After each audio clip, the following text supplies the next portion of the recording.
ಸ್ನೇಹಿತರೆ ನಮಸ್ಕಾರ. ದೇವರು ನಮ್ಗೆ ಕಷ್ಟಗಳನ್ನ ಏನಕ್ಕೆ ಕೊಡ್ತಾ ಇದ್ದೇನೆ ಅದ್ರ ಬಗ್ಗೆನೆ ಕೆಲವೊಂದು ಆಸಕ್ತಿಕರವಾದ ವಿಷಯಗಳನ್ನ ಈ ವಿಡಿಯೋದಲ್ಲಿ ತಿಳ್ಕೊಳ್ಳೋಣ. ಕೆಲವರು ಸುಖ ಅನುಭವಿಸ್ತಾ ಇರ್ತಾರೆ, ಕೆಲವರು ದುಃಖ ಅನುಭವಿಸ್ತಾ ಇರ್ತಾರೆ. ಒಬ್ಬರಿಗೆ ಒಂದು ಕಾಲಿರೋದಿಲ್ಲ, ಇನ್ನೊಬ್ಬರಿಗೆ ಒಂದು ಕೈ ಇರೋದಿಲ್ಲ. ಎರಡೂ ಕೈ ಇದ್ರೆ ಕಾಲಿರೋದಿಲ್ಲ, ಕಾಲಿದ್ರೆ ಕೈ ಇರೋದಿಲ್ಲ.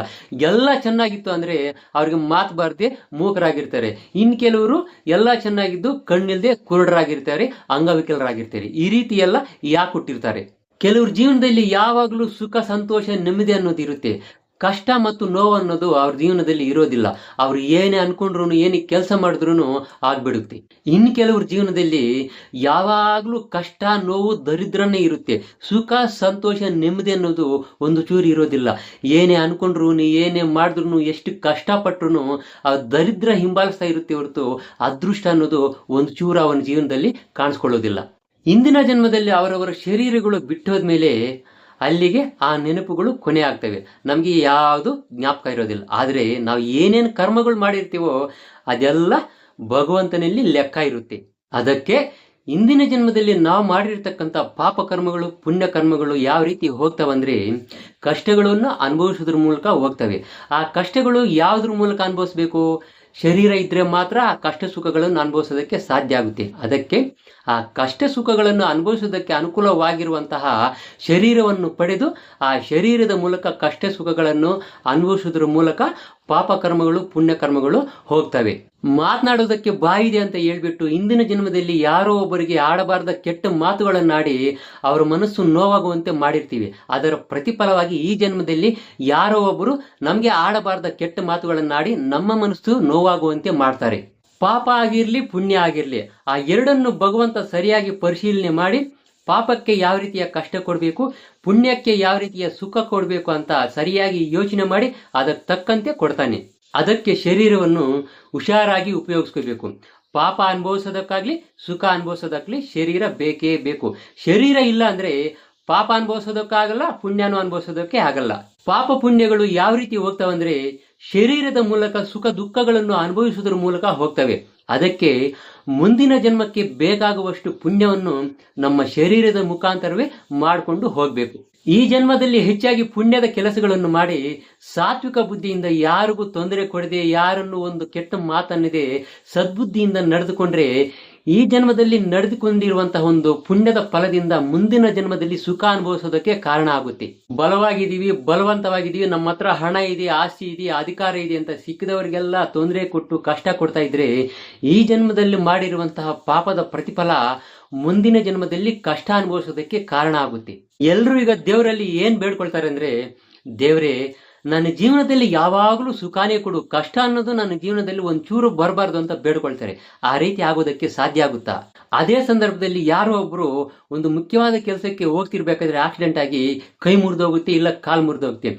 ಇನ್ನು ಕೆಲವರು ಆಫೀಸ್ಗೆ ಸರಿಯಾದ ಟೈಮ್ಗೆ ಹೋಗ್ಬೇಕಂತ ಹೋಗ್ತಾ ಇರ್ಬೇಕಾದ್ರೆ ಅರ್ಧ ದಾರಿಯಲ್ಲಿ ಪೆಟ್ರೋಲ್ ಖಾಲಿ ಆಗಿರುತ್ತೆ. ಒಬ್ಬರಿಗೆ ಜ್ವರ ಬಂದಿರುತ್ತೆ, ಒಬ್ಬರಿಗೆ ತಲೆನೋವು ಬಂದಿರುತ್ತೆ. ಈ ರೀತಿ ನಾನಾ ರೀತಿಯ ಕಷ್ಟಗಳನ್ನು ಅನುಭವಿಸ್ತಾ ಇರ್ತಾರೆ. ಇನ್ನು ಕೆಲವರು ಅವ್ರು ಅಂದ್ಕೊಂಡಿದ್ದ ಕೆಲಸ ಆಗ್ಬಿಡ್ತಾರಲ್ಲ ಅಂತ ಸಂತೋಷದಿಂದ ಇರ್ತಾರೆ. ಹೀಗೆ ನಾನಾ ರೀತಿಯ ಕಾರಣಗಳಿಂದ ನಾನಾ ರೀತಿಯ ಕಷ್ಟಗಳನ್ನು, ನೋವುಗಳನ್ನು ಅನುಭವಿಸ್ತಾ ಇರ್ತಾರೆ. ಒಬ್ಬೊಬ್ಬರಿಗೆ ಒಂದೊಂದ್ ತರ ನೋವು, ಒಬ್ಬೊಬ್ಬರಿಗೆ ಒಂದೊಂದ್ ತರ ಕಷ್ಟ. ಈ ರೀತಿ ಎಲ್ಲ ಏನಕ್ಕಾಗ್ತಾ ಇದೆ? ಅದಕ್ಕೆ ಭಗವಂತ ಅನ್ನೋನು ಒಬ್ಬನಿದ್ದಾನೆ.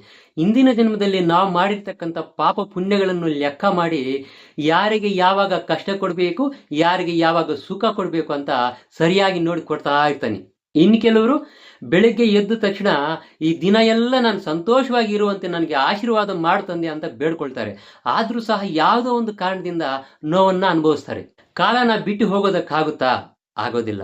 ಕರ್ಮ ಫಲದಿಂದ ತಪ್ಪಿಸ್ಕೊಳ್ಳೋದಕ್ಕೆ ಯಾರ ಕೈಯಿಂದನೂ ಸಾಧ್ಯ ಇಲ್ಲ. ಯಾವಾಗ ಏನ್ ಬರುತ್ತೋ ಅಂತ ಊಹೆ ಮಾಡೋದಕ್ಕೆ ಯಾರ ಕೈಯಿಂದ ಆದ್ರೂ ಸಾಧ್ಯ ಆಗುತ್ತಾ? ಯಾರಿಂದನೂ ಸಾಧ್ಯ ಆಗೋದಿಲ್ಲ.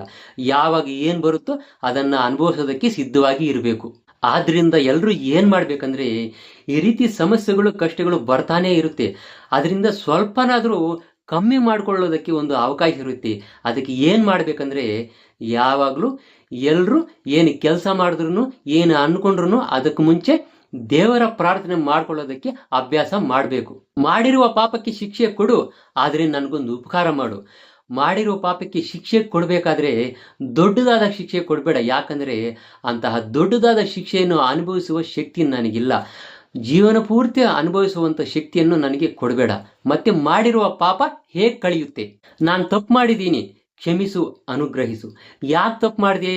ನೀನಿದೆಯಾ ಅನ್ನೋದು ಗೊತ್ತಿಲ್ಲದೆ ತಪ್ಪು ಮಾಡಿದೆ. ಈಗ ನೀನಿರೋದು ಸತ್ಯ ಅಂತ ನಾನು ತಿಳ್ಕೊಂಡಿದ್ದೀನಿ. ಇನ್ನು ಮುಂದೆ ತಪ್ಪು ಮಾಡಲ್ಲ. ಪ್ರಯತ್ನ ಪೂರ್ವಕವಾಗಿ ಈಗ ಯಾವುದೇ ರೀತಿಯ ತಪ್ಪುಗಳನ್ನು ಮಾಡ್ತಾ ಇಲ್ಲ. ಆದ್ರಿಂದ ತಂದೆ, ನೀನು ಕೊಡುವಂತ ಒಂದು ಶಿಕ್ಷೆಯನ್ನು ಆಲೋಚನೆ ಮಾಡಿ ದೊಡ್ಡದಾದ ಶಿಕ್ಷೆಯನ್ನು ಕೊಡೋದ್ರ ಬದಲಾಗಿ ಒಂದು ಸಣ್ಣದಾದ ಶಿಕ್ಷೆಯನ್ನು ಕೊಟ್ಟು ನನ್ನನ್ನು ಅನುಗ್ರಹಿಸು. ನಾನು ಸಹಿಸುವಷ್ಟು ಕಷ್ಟನ ಕೊಡು, ಆದ್ರೆ ಸಹಿಸಕ್ಕೆ ಆಗದೇ ಇರಷ್ಟು ದೊಡ್ಡದಾದ ಕಷ್ಟನ ಕೊಡಬೇಡ ಅಂತ ಬಾಯಿಂದ ಹೇಳೋ ಅವಶ್ಯಕತೆ ಇಲ್ಲ. ಆ ರೀತಿ ನಮ್ಮ ಮನಸ್ಸಿನಲ್ಲಿ ಆ ಭಾವನೆ ಬಂದ್ರೆ ಸಾಕು, ಖಂಡಿತ ಆ ದೇವರು ಅನುಗ್ರಹಿಸ್ತಾನೆ, ನಮ್ಮನ್ನ ಕಾಪಾಡ್ತಾನೆ. ಯಾರಿಗೋಸ್ಕರನೋ ಪ್ರಾರ್ಥನೆ ಮಾಡೋದಲ್ಲ, ನಮಗೋಸ್ಕರ ನಾವು ಪ್ರಾರ್ಥನೆ ಮಾಡೋದನ್ನ ಅಭ್ಯಾಸ ಮಾಡ್ಕೋಬೇಕು. ನಮ್ಗೇನಾದ್ರೂ ಕಷ್ಟನೋ ಸಮಸ್ಯೆನೋ ಬಂದಾಗ ಸ್ನೇಹಿತರ ಹತ್ರನೋ ಇಲ್ಲ ಸಂಬಂಧಿಕರ ಹತ್ರನೋ ಹೇಳ್ಕೊಳ್ತೀವಿ. ಆದ್ರೆ ಕೆಲವರು ಅದನ್ನ ಅರ್ಥ ಮಾಡ್ಕೊಳ್ತಾರೆ, ಇನ್ನು ಕೆಲವರು ಕೀಳಾಗಿ ನೋಡೋದಕ್ಕೆ ಶುರು ಮಾಡ್ತಾರೆ. ಅದಕ್ಕೆ ಜನರನ್ನ ಯಾವುದೇ ಕಾರಣಕ್ಕೂ ನಂಬಬಾರ್ದು. ಯಾವಾಗ ಸ್ನೇಹಿತರಾಗಿರ್ತಾರೆ, ಯಾವಾಗ ದೂರ ಆಗಿ ಶತ್ರುಗಳಾಗ್ತಾರಂತ ನಮ್ಗೆ ಗೊತ್ತಿರೋದಿಲ್ಲ. ನಮ್ಗೆ ಕಷ್ಟ ಬಂದ್ರು ಸುಖ ಬಂದ್ರು ಸ್ನೇಹಿತರ ಹತ್ರ ಯಾವ ರೀತಿ ಹಂಚ್ಕೊಳ್ತೀವೋ ಅದೇ ರೀತಿ ದೇವರ ಹತ್ರ ಹೇಳ್ಕೊಳ್ಳೋದಕ್ಕೆ ಅಭ್ಯಾಸ ಮಾಡ್ಕೋಬೇಕು. ಕಷ್ಟ ಬಂದ್ರೆ ಜನರು ಆಗದೆ ಇರ್ಬೋದು, ದೇವರು ಖಂಡಿತ ಹಾಗೆ ಆಗ್ತಾನೆ. ಮನುಷ್ಯರನ್ನ ನಂಬಿ ಕೆಟ್ಟೋಗಿರೋರು ಇದ್ದಾರೆ ಹೊರತು ದೇವರನ್ನ ನಂಬಿ ಕೆಟ್ಟೋಗಿರೋರು ಯಾರು ಇಲ್ಲ. ಈ ಸತ್ಯನ ತಿಳ್ಕೊಳ್ಳಿ. ದಯವಿಟ್ಟು ನಮ್ಮ ಚಾನೆಲ್ ಅನ್ನ ಸಬ್ಸ್ಕ್ರೈಬ್ ಮಾಡ್ಕೊಳ್ಳಿ. ಸಬ್ಸ್ಕ್ರೈಬ್ ಮಾಡಿದ್ಮೇಲೆ ಬೆಲ್ ಬಟನ್ ಬರುತ್ತೆ, ಅದನ್ನು ಒತ್ತಿದ್ರೆ ಆಲ್ ಅಂತ ಆಪ್ಷನ್ ಬರುತ್ತೆ. ಅದನ್ನು ಪ್ರೆಸ್ ಮಾಡಿದ್ರೆ ನಾನು ಮಾಡುವ ಎಲ್ಲಾ ವಿಡಿಯೋಗಳು ನೋಟಿಫಿಕೇಶನ್ ಮುಖಾಂತರ ನೀವು ನೋಡ್ಬೋದು.